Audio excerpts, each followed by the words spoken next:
Okay, you guys, so we are on the other side of the porch where I am showing you my other pair of Portland cement jeans flower pot, and this one came out really nice, you guys.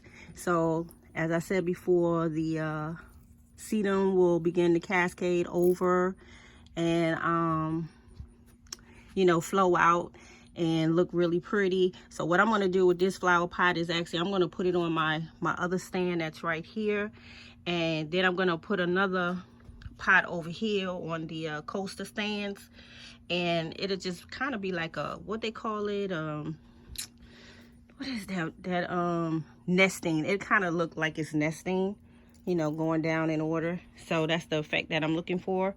So this is what it's looking like, you guys. So now I feel like I have a living porch.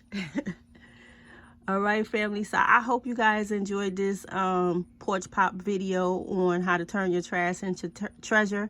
And yes, I will do a video on it really soon. This is Esikhomesteddah. Thank you guys for watching, and I will see you guys on the next video. Peace.